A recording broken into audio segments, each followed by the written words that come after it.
मलाकी 3 अध्याय, उसका हम लोग 8 से पढ़ेंगे। क्या मनुष्य परमेश्वर को धोखा दे सकता है?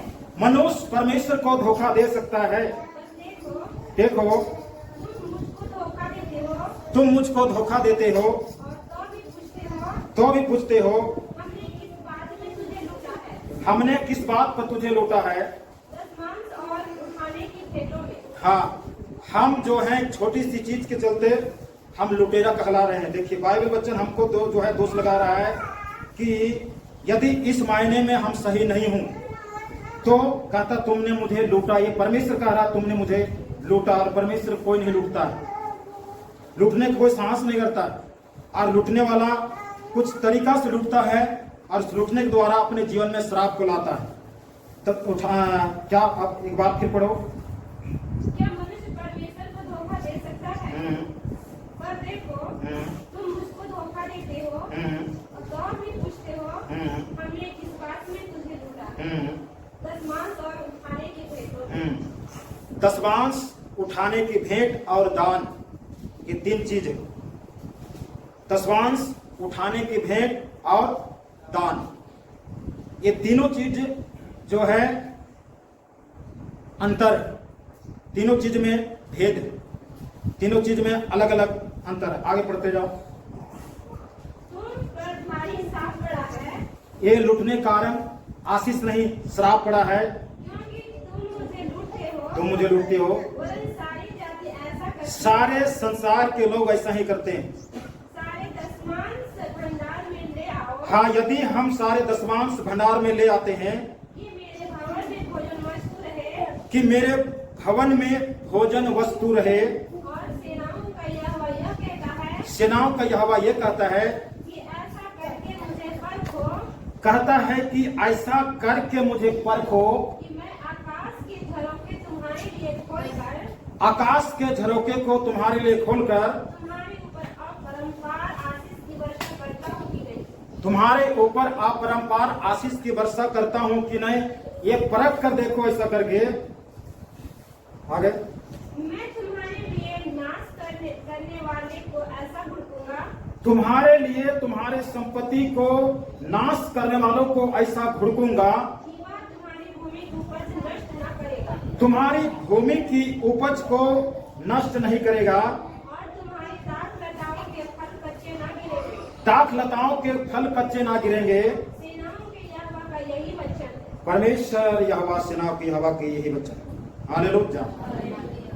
सबसे पहले ये दशमांश के विषय में जो है अभी दुनिया में 2 मतभेद में, दशमांश के विषय में 2 मतभेद में। क्या मतभेद है? क्योंकि दशमांश के विषय में आप YouTube में देखें तो अलग अलग जो है बात है। कुछ लोगों का सोच है दशमांश पुराना नियम का हिस्सा था, नया नियम का हिस्सा ये नहीं है। इसको हम एक तरीका से नया नियम का हिस्सा नहीं मान सकते हैं। किस तरीका से? कि हम दशमांश ही क्यों ना, मतलब दशमांश ही क्यों दें? विश्वा अंश क्यों नहीं? 15वां अंश क्यों नहीं? या 30वां अंश क्यों नहीं? इस शर्त पर हम देख सकते हैं कि ये दशमांश हो सके पुराना नियम का ही हो सकता। अभी जो है हमारा जो है अधिक अपग्रेड दुनिया, तो हम 10वें अंश में 10वां अंश में ही क्यों टिके रहे? हम 15वां अंश में, 20वां अंश में, 25वां अंश में क्यों नहीं जाए? कुछ लोग का कहना है कि ये दशमांश जो है यहूदी लोगों का एक परंपरा। यहूदी लोग ये मानते थे दशमांश के विषय में, वो नियम थे। लेकिन मसीह लोग, जो यीशु मसीह आया, उस यीशु मसीह इसको दशमांश नहीं मानते। तो इस प्रकार से मतभेद है, और कहते हैं कि दशमांश के विषय में नया नियम में नहीं लिखा हुआ है। कहीं पढ़ें दशमांश के विषय में? अच्छा, बाइबल में 10 आज्ञा जो मूसा के द्वारा इस्राएलियों को परमेश्वर ने दिया, 10 आज्ञा, वो 10 आज्ञा नया नियम में है। कहीं पर 10 आज्ञा है? आज्ञा नहीं है, लेकिन लिखा हुआ है ना, चोरी नहीं करना है, जाति करना है, ये सब तो लिखा हुआ है, तो वही वाला ना लिखा हुआ है। लेकिन वहां पर 10 आज्ञा तो नहीं लिखा। 10 आज्ञा नहीं लिखा, लेकिन वही वचन तो इधर भी आ गया है। बहुत राइट। तो इसी तरह से हम 10 आज्ञा नया नियम में नहीं है, तो पर भी 10 आज्ञा को हमको मानना। अब जो है ये दशवांश हम नया नियम में इब्रानियों का पुस्तक को ढूंढे,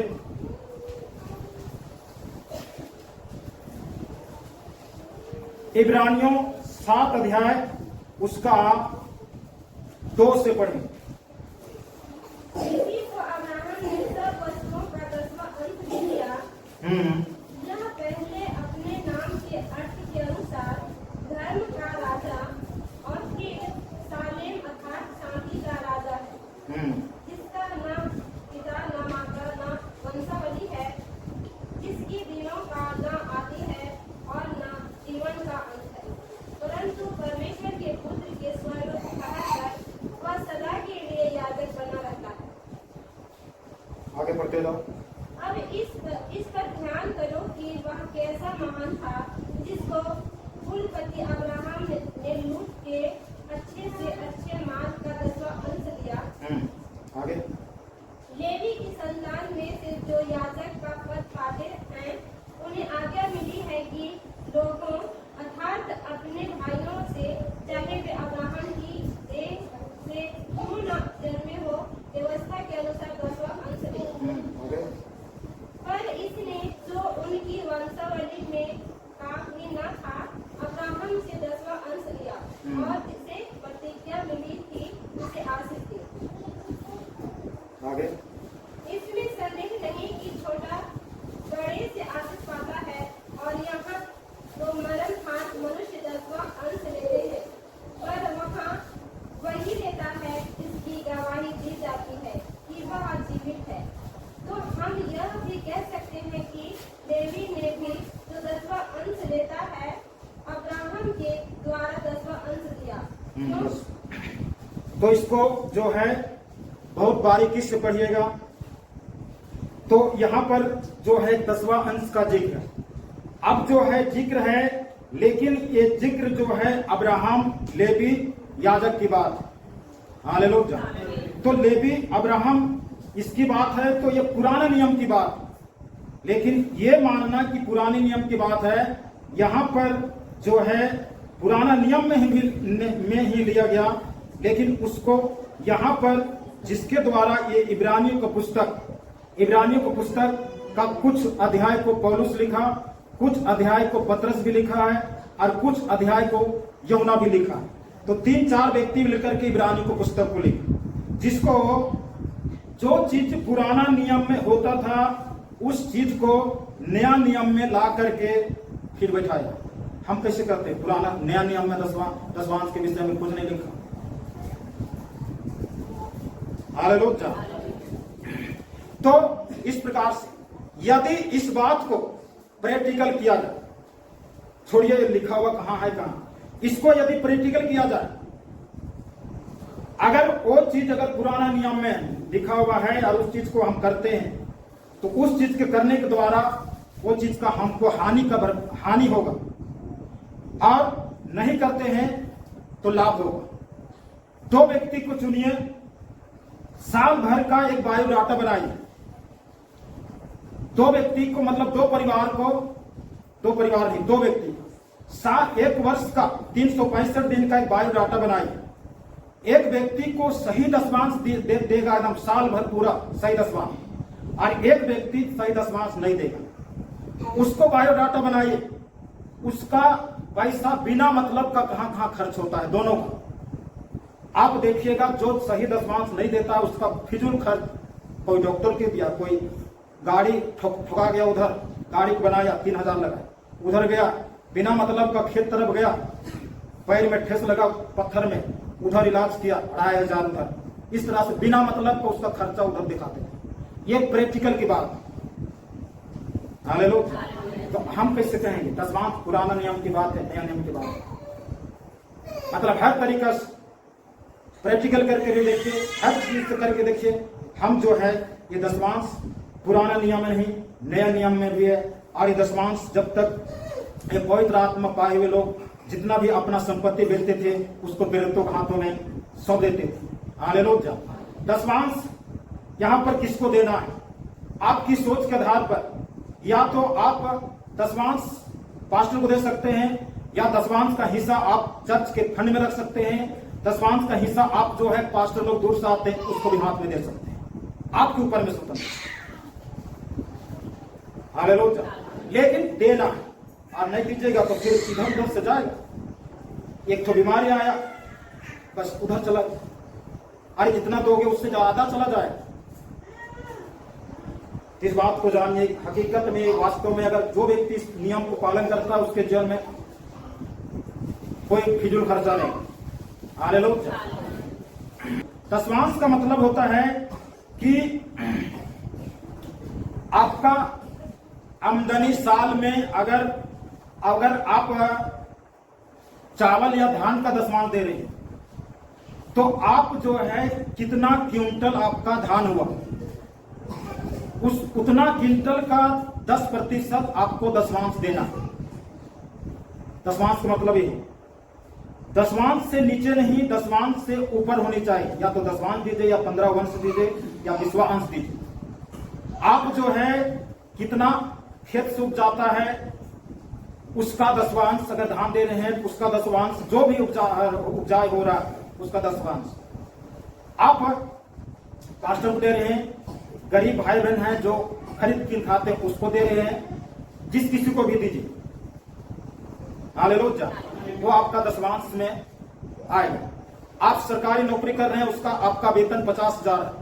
50,000 का 10% कितना होगा?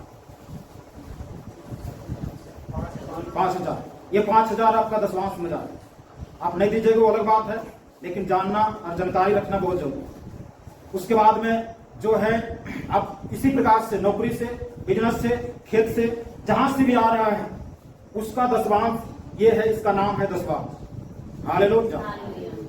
भेंट जो है, भेंट उसी को दसवांश को ही भेंट कहेंगे, लेकिन पैसा देते हैं उसको दसवांश कहेंगे।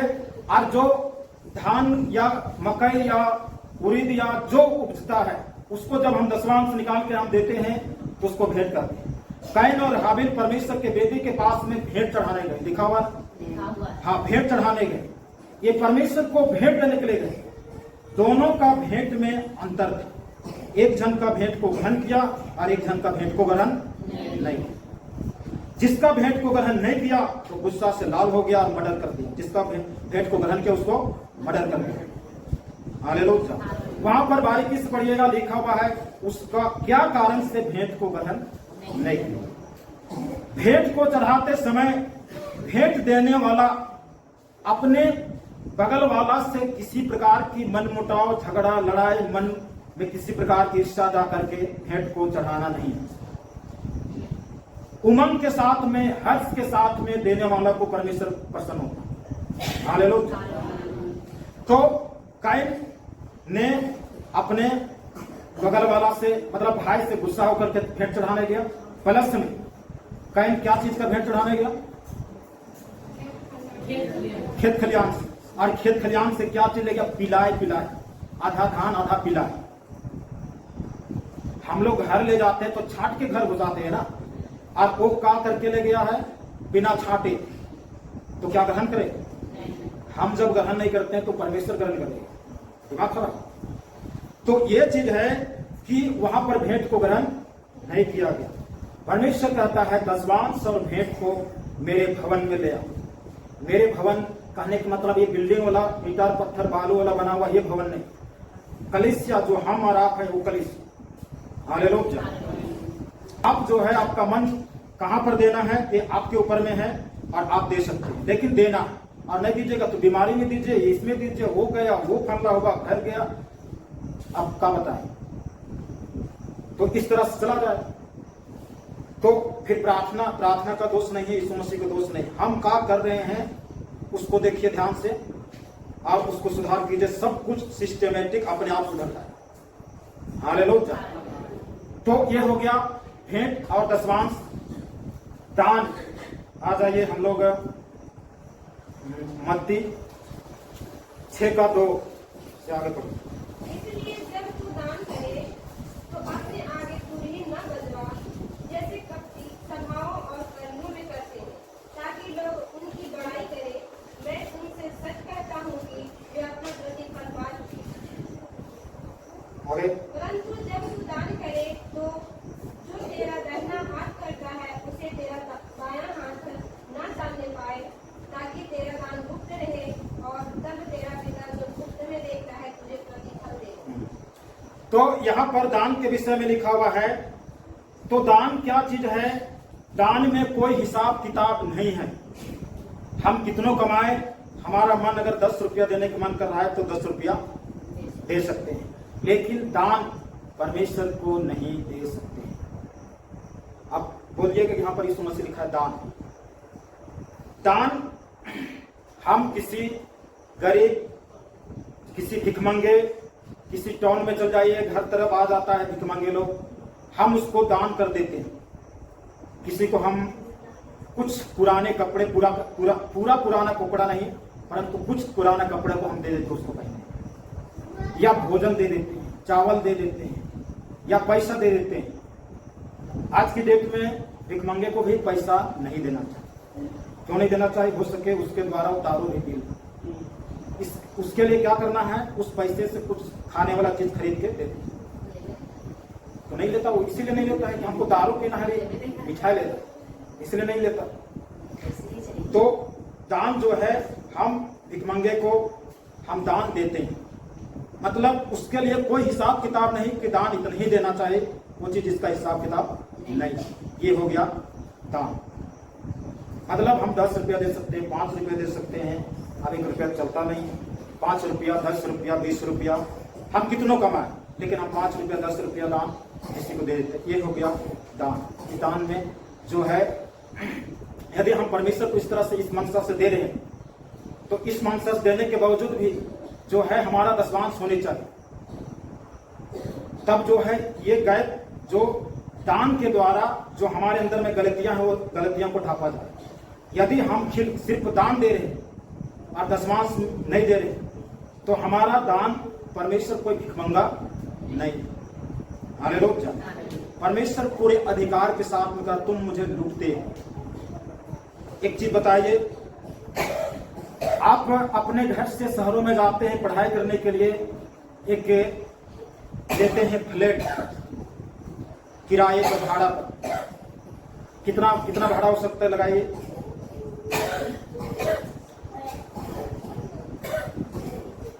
बताइए।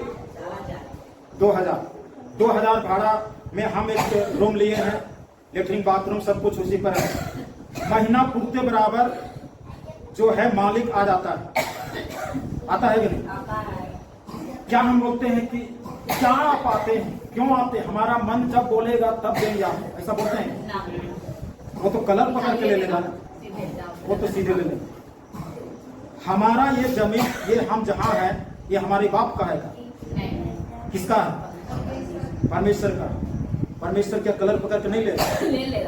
वो तो लेगा। अभी मत दीजिए, बाद में फिर हिसाब किताब लेकर के चुकता करेगा। हालेलुया। ये हो गया पैसा कौड़ी का दान दशमांश। अब आइए समय का दशमांश। समय का दशमांश में 24 घंटा, जो दिन भर में 24 घंटा होता है, उस 24 घंटा में हमको 2.5 घंटा परमेश्वर के लिए समय देना, और सप्ताह में 7वां दिन पूरा दिन हमको परमेश्वर के लिए देना। हम संडे को भी अकबकाल करते हैं, कितना जल्दी खत्म करेगा कि घर जाओ। हमको पूरा समय, एक व्यक्ति घर से सुबह निकलता है और चर्च से लौटता है बराबर शाम हो जाता है, उसके लिए धन समय, उसके लिए धन समय है। सुबह निकलता है, चर्च आता है, चर्च से घर लौटता है और शाम हो जाता है, उसके लिए धन समय है। और एक व्यक्ति सुबह आता है, 12 बजे घर लौटता है, और 12 बजे के बाद में जो भी ठपियाना शुरू करता है, तो हम कहाँ थे? हालेलुया। तो समय का दशमांश प्रकार 24 घंटा में 2.5 घंटा दिन भर में, और सप्ताह में 7वां दिन। उसके बाद में इसके साथ में जो है, हम जो 2.5 घंटा घर में प्रार्थना हम कितना देर करते हैं, या हम संगति जाते हैं वहां कितना देर करते हैं। हालेलुया। इसी 2.5 घंटा में हमारा सप्ताह के बीच में जो संगति करते हैं वो भी जुड़ा हुआ। तो इस प्रकार से दशमांश मात्र पैसा नहीं, दशमांश समय का भी। और इस प्रकार से जब ये सारे चीज जब हम एक परिपूर्ण जीवन पाते हैं, तब हम जानते हैं, अपने आप को परख लेते हैं कि हम पवित्र आत्मा पाए हुए लोग हैं। हालेलुया। हम एक पवित्र आत्मा पाए हुए लोग हैं। और ये सारी चीज में यदि कहीं पर कमी घटी हो रहा है तो समझ जाइए हम पवित्र आत्मा पाए नहीं है, या पवित्र आत्मा आया होगा, उसके बाद हो सके हम उस पवित्र आत्मा के नेतृत्व में हम नहीं चल रहे हैं, किसी अशुद्ध आत्मा के नेतृत्व में चल रहे हैं। हालेलुया। तो हम आज इन बिंदुओं को, इन चीजों को जो बताएं, अपने जीवन में जाके इन अपने जीवन में टटोलिए और अपने आंखों को बंद करें और इसमें प्रार्थना में जाए, क्या इन चीजों में कहां तक हम सही हैं और कहां तक सही नहीं है। हालेलुया। प्रभु यीशु यीशु यीशु यीशु। परमेश्वर के दास के द्वारा टीचिंग्स को सुनने के लिए, अनाउंसमेंट्स और अपडेट्स को जानने के लिए आप हमारे YouTube चैनल को सब्सक्राइब करें और साथ में बेल आइकन को दबाएं, ताकि जब भी कोई नई अपडेट हो तो आप सबसे पहले जान सकें।